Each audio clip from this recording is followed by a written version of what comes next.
Hi guys, আজকে আমি একটা নতুন রেসিপি নিয়ে চলে এসেছি সবাইকে। ডাঁটা, সজনের ডাঁটা, আলু পোস্ত কেমন করে আমি বানাচ্ছি সেটাই সবাইকে একবার দেখিয়ে নেব।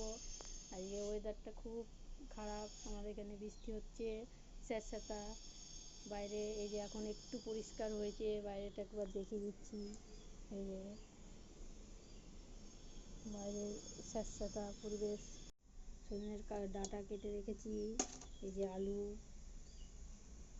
লম্বা লম্বা করে কাটা রাখা আছে। আমি সজনের ডাঁটা আলু দিয়ে পোস্ত করব।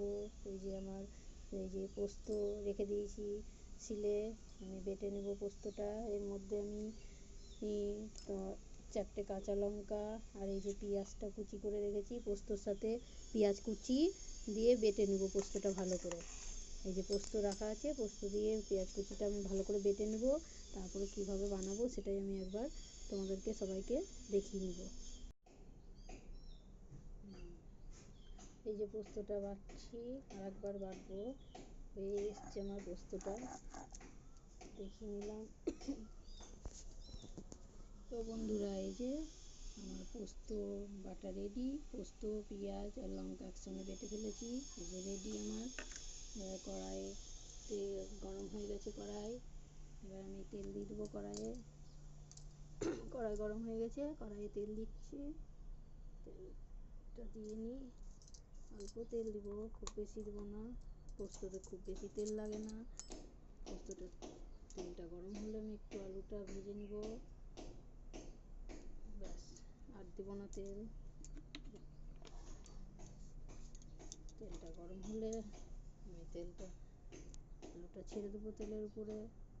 গরম হয়ে গেছে, তেলটা গরম হয়ে গেছে। আমি দুটো জিরে আর দুটো তেজপাতা দিয়ে দিলাম তেলের উপরে। এবার আমি আলুটা ঢেলে দেবো। এই যে আলু ধুয়ে রাখা রেডি, দেখতেই পাচ্ছেন আলু ধুয়ে রেখেছি। তেল গরম হয়ে আসছে, ফোড়ন দিয়ে দিয়েছি। এবার আমি আস্তে আস্তে এই যে আলুটা আস্তে আস্তে ঢেলে দেবো।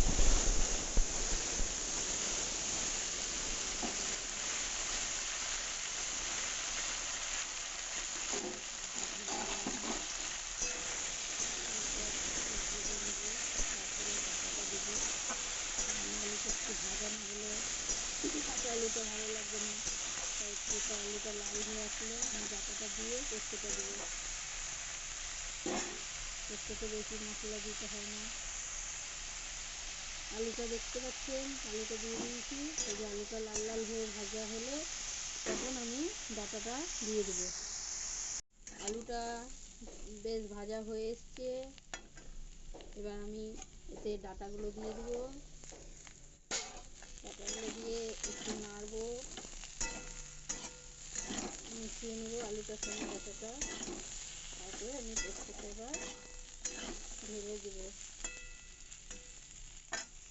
এই যে পোস্ত বাটা দেখতে পাচ্ছ, পোস্ত আর পেঁয়াজ লঙ্কা দিয়ে বাটা বেটে রাখা আছে। পোস্তটা দিয়ে দিলাম। এই যে জল একটু, এর সঙ্গে একটু জল দিয়ে দেবো। নাহলে পোস্তটা দিয়ে একটু আমি কষিয়ে নেব আলুটার সাথে আর ডাঁটাটার সাথে। পোস্তটাকে ভালো করে মিশিয়ে নেব। আমরা পোস্ততে কেউই হলুদ মোটামুটি খাই না, পোস্ততে হলুদ দিব না। পোস্ততে হলুদ দিলে পোস্তের স্বাদটা নষ্ট হয়ে যায়, সে কারণে পোস্ততে হলুদ দিব না। এবার একটু করে ভালো করে নেড়ে চেড়ে নেব। তারপরে জলটা আমি এতে অ্যাড করব। দেখতে পাচ্ছ পোস্তটা কম বেশি সবাই ভালোবাসে পোস্ত খেতে। পোস্ত কারা কারা খেতে ভালোবাসে কমেন্টস করে জানাবে, সাবস্ক্রাইব করবে, লাইক দেবে। পরের ভিডিওতে আবার আমি নতুন নতুন আপলোড দিতে সুবিধা হবে, আমার নতুন নতুন রেসিপি করতে ভালো লাগবে। পোস্ত কারা ভালোবাসে, বিশেষ করে এখন এই সিজনে সজনে ডাঁটার সিজনে ডাঁটা পোস্ত খেতে মোটামুটি সবাই কম বেশি সবাই ভালোবাসে আমি জানি। তো কমেন্ট করে জানাবে। পোস্তটা এই যে ভালো করে নেড়ে নিয়েছি আমি ডাঁটার সাথে। বেশ একটা গন্ধ আসছে, বেশ সুন্দর পোস্তটা। অনেকে ইচ্ছা করলে নিরামিষ পোস্ততে পেঁয়াজ ছাড়াও করতে পারবে। যারা পেঁয়াজ খায় না তারা পেঁয়াজ না দিয়েও এইভাবে করতে পারবে, খুব ভালো লাগবে খেতে। পোস্ত তো সুস্বাদু জানেই সবাই খেতে। এরকম করে একবার বানিয়ে খেয়ে দেখবে আমার মতো, আমার রেসিপি। পাশে আমি গরম জল বসিয়েছি, এই যে গরম জলটা গরম হয়ে গেছে। এই গরম জলটা আমি এখন এতে ঢেলে দেবো অল্প, কারণ ডাঁটাটা একটু সিদ্ধ হবে, ডাঁটাটা সিদ্ধ না হলে তো আর ভালো লাগবে না খেতে, সেই কারণে আমি একটু জল অ্যাড করে দিলাম এতে। এই যে এবার ঢেকে দেবো, ডাঁটাটা সিদ্ধ হবে, তারপরে সিদ্ধ হয়ে গেলেই আমার রেডি হয়ে যাবে ডাঁটা, সজনের ডাঁটা আলু দিয়ে পোস্ত রেডি।